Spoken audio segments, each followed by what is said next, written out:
Welcome to Straight from the Horse's Mouth radio show. I'm Paula Slater, your host. This is an interview-based podcast where I have conversations with some of the most creative and interesting people in the horse world.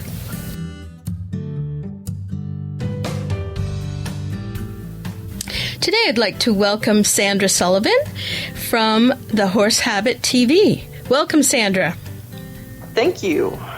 I'm happy to be here. Yeah, so tell me, what is The Horse Habit TV? Horse Habit TV is a magazine-style show about horses and the people who love them. Mm-hmm. We're going to cover a variety of subjects involving horses. So it'll be in a magazine style. That'll be really interesting because I don't think anybody out there is doing that type of thing. No, I don't believe they are. Mm-hmm. I believe there's one show out of Australia that is sort of similar to what we're doing, but not quite. Mm-hmm. So what is your background in media? I have been in broadcast television production for, I hate to admit it, over 20 years. Mm-hmm. I started when I was 12, but no, just kidding. I love it. I just, at one point in time, wanted to be an architect and met somebody who was into film and completely changed my direction what I was going to go to for college. Good for you. So, yeah. Awesome. So then, now what about horses? What's your background with horses? My background with horses is have had horses all my life. My dad always had horses, from before I was ever born. And then he, when I was, I think about 6 or 7 years old, he started breeding American quarter horses. Mm-hmm. And we've had horses ever since then, and I still have 2 horses that are 7th and 8th generation of the bloodline he started in 1970. It's kind of cool. Yeah, it is very. It is. It is very cool. So what is your project? What do you hope to accomplish with the Horse Habit TV? I'd like to accomplish producing a very quality show. We're starting out in humble basis right now, but it's going to expand over time. And I really want to entertain, educate, and showcase the deeper stories. A lot of shows out there they'll do a 2 or 3 minute segment, and you just don't. It's very surface. You don't get a lot of depth with what's going on. So I am trying to do that a little differently. If I come upon a story that is very interesting, I, as the executive producer, may decide that I'm going to do runtime of 2 segments worth of runtime. I can do that. I'm not following a predetermined cookie cutter type situation like normal television producers do. Mm-hmm. I'm a little different. Mm-hmm. And so are you interested in everything about horses? Yes. Okay. Everything. So not just the performance part. No. No, well, that's great. That's similar to Straight from the Horse's Mouth because I'm interested in the creative and unique individuals in the horse world. Exactly, and there are so many. I can't. I don't need to tell you that. I'm sure you've come across many. I have come across some really interesting people, and I want to tell their stories. I have a segment in the can that I shot a few months ago about a wonderful lady who she had ridden the Nez Perce Trail 20 years ago, and she did it again last year. I think she's 75 now. Excellent. 70 or 75. I mean, what an interesting story. I mean, the subject matter is interesting, but I happen to have met her before because she's basically a friend of a friend, and that helped. But that's an interesting story right there, just about her as an individual who has had this history with horses, and that's just one person. There are so many other stories out there, and it's not that the person has to have done something extraordinary like that. It's just I find it interesting. Well, I think it's extraordinary that she's continuing to ride, and encouraging to those of us who are older, which is a large segment of the population, the baby boomers, and encouraging them to stay in the saddle. Maybe not as they did when they were 20, but as an older person, and trying to make it more comfortable and safe at this age. Definitely. I have. I'm sure that there's a story out there about someone who hasn't even started riding and didn't start riding until they were 60. Right. I'm sure there's somebody out there. I know there's lots. And what a great story that would be to cover. Mm-hmm. So now you are looking for backers for your show. Is that correct? Yes, I'm looking for backers, and I am currently running a crowdfunding campaign on the Indiegogo platform. Mm-hmm.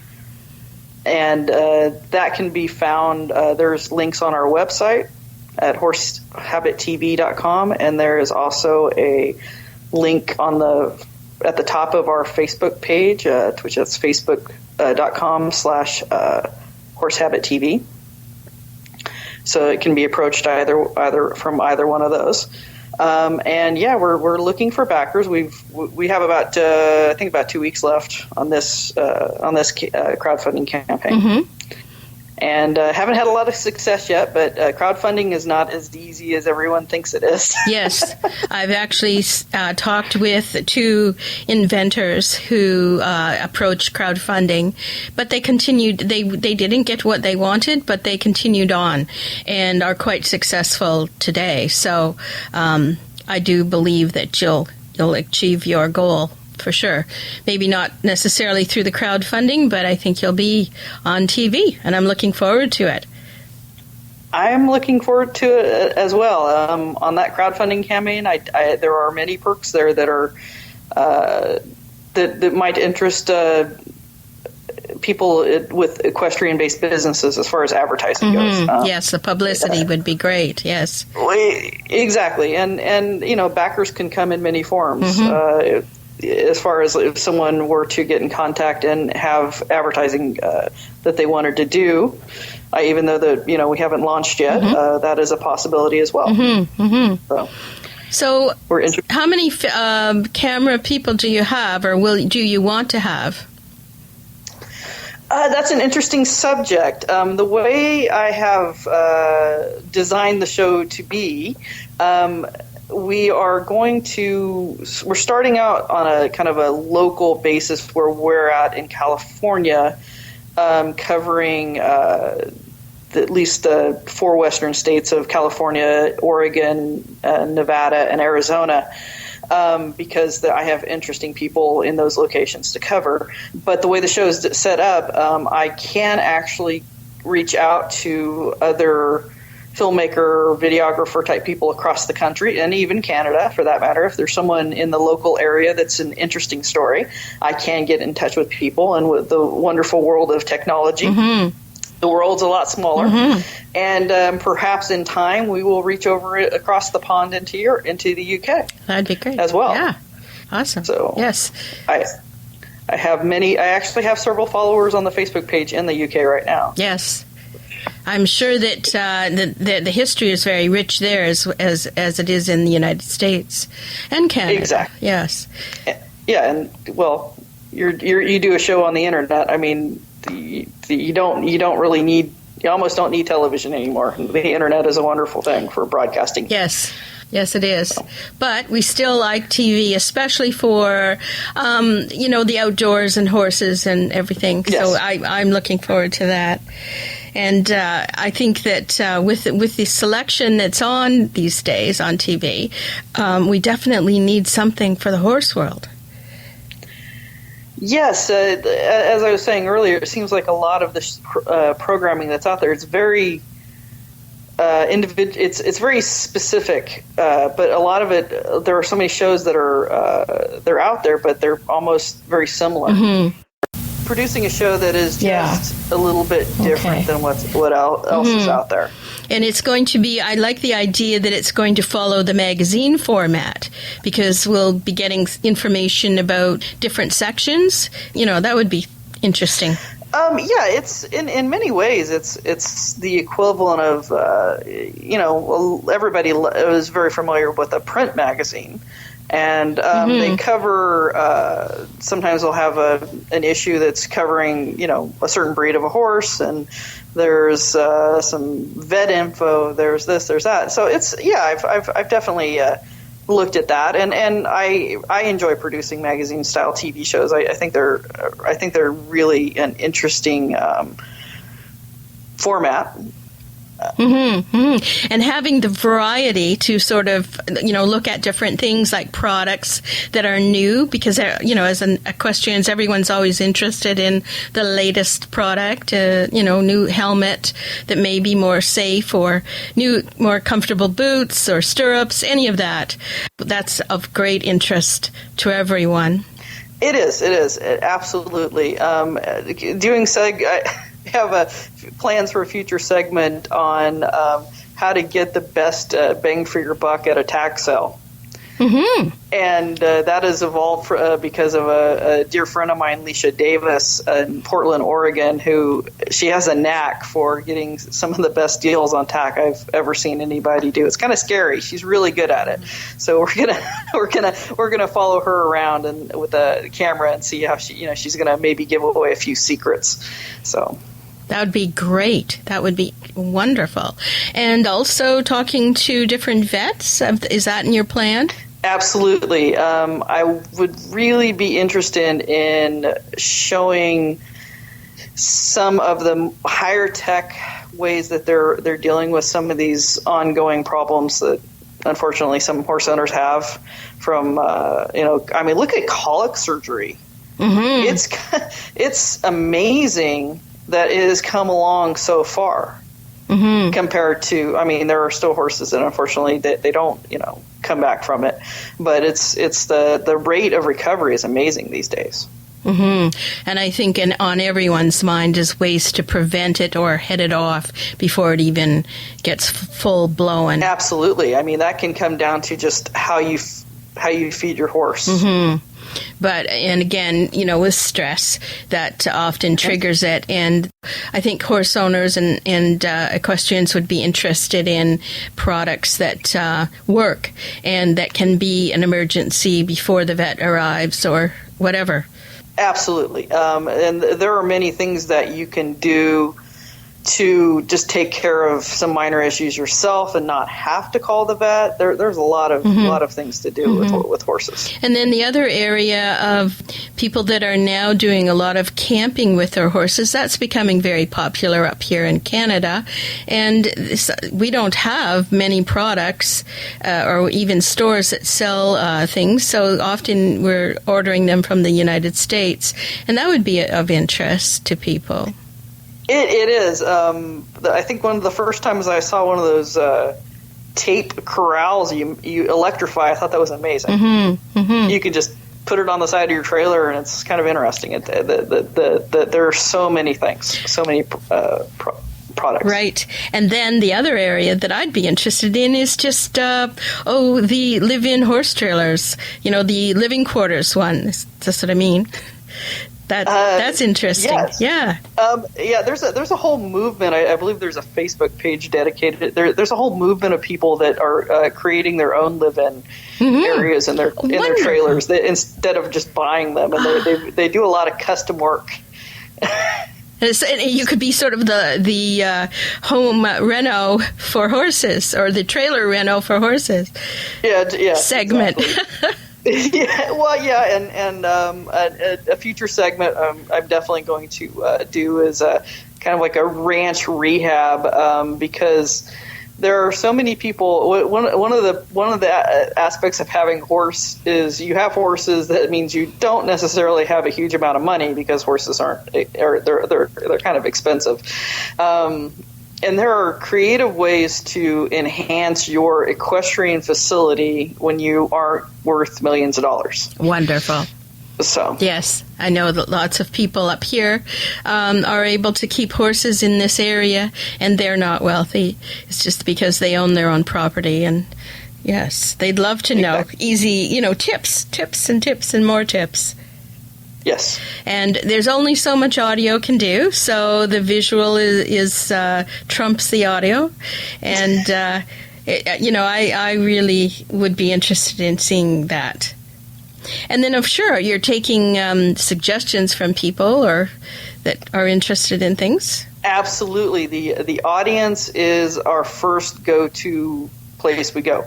Mm-hmm. Besides my own team who help throw out ideas, I'm very interested in reaching out to the public and getting their input and their ideas, and maybe they have some pretty interesting stories. Mm-hmm. So it sounds like you're going to be on the road a little bit. Yes, we're going to be on the road a bit, but again, as I said, we'll be reaching out to local people, local videographers to cover some of the stories that are a little bit too far away. Mm-hmm. One of the other things we are, speaking of that, we are going to be featuring a segment for what I would call them kind of mobile reporters. For those people who have the dawn of technology with a smartphone, you can get some really nice video at an event. Might not be an event that our show is going to go and cover, but if there's someone there and they can shoot some halfway decent video and give us some good information about it, we'll definitely look at it and see about putting it on the show. And you can, if they have these footage, they can send it to you through the internet, of course. And exactly, yeah. There'll be a specific link that they can send it to. Absolutely, and you can edit it for them. Exactly. Yes. Awesome. Sounds great. And it's true. I mean, the iPhone and the smartphones today can do so much, and the cameras in them are top quality. Exactly, and we all see a lot of interesting. Sometimes we see some funny videos on YouTube. I'm not going to necessarily be a person that's going to want to feature YouTube videos on the show because they're not necessarily the highest quality at times, although they might be entertaining. But there's a lesson you can learn about. People are always shooting something interesting. Mm-hmm. And if you take that and you take it up a couple levels and give someone some simple instructions on how you can take your iPhone or Android phone and shoot a slightly more professional way, and you just need a little bit of instruction. Not everybody. There's a lot of people out there that don't realize that you should turn the phone to the side and shoot it like a theatrical film and not straight up and down. Okay. That's one little thing right there, because if you do that, it actually looks more like a camera that is shooting it instead of a cell phone. And so, I'm going to put that page up on the website pretty soon. And basic instructions, here, send it to this place, and we're going to see, hopefully we're going to have some interesting footage come in. I think that's a great idea. I'd certainly like another tip. That's one tip. Two? How about a second one? You want a second one on how to shoot better video? With your camera, with your phone, phone. With your phone. Turn it to the side. That's the first one. And the other one is pay attention to what you're shooting and try and keep it as steady as possible. Try to keep your fingers away from the phone so you're not covering up the camera on the phone. Yes. So there's 3 tips right there. Those are the only ones I can think of off the top of my head right now. Well, that's great. No, that's super, because that's something that everyone can look for, because you never know. You go down to your barn and you never know what's going to happen. So, and people do, like you say, use their phone as a camera. So that's great. Well, this sounds like a wonderful idea, Sandra, and I am sure that it will take off. And I, like I said, I wouldn't worry too much about the crowdfunding, because I think this is a needed thing for equestrians. We just love to look at horses and whatever they're doing, and that's great. All right. Well, if you would like to give your contact information again, is there anything, before I ask that, is there anything that you didn't share with us that you would like to share? I would say I think I said it before, but I the most fundamental aspect of this project is producing a TV show about the everyday people that love horses. And I'm not reaching out to, the most famous people to be on the show, although, that'd be cool. But, we really want to cover the average people that have some wonderful stories, tips, tricks, whatever they want to share. That's great. All right. So please give us your contact, where people can find you, where people can find the funding, and everywhere they can contact you. You can reach us through horsehabittv.com. Our Facebook page is facebook.com/horsehabittv, and we also have a Twitter feed at twitter.com/horsehabittv. Our crowdfunding campaign is on Indiegogo. The easiest way to reach that page is either from the website or the Facebook page. Awesome. That is great. All right. Well, thank you, Sandra, for sharing all of this, and I wish you the absolute best and lots of people to watch your show. Thank you so much. All right, then. We'll say goodbye. All right. Well, goodbye.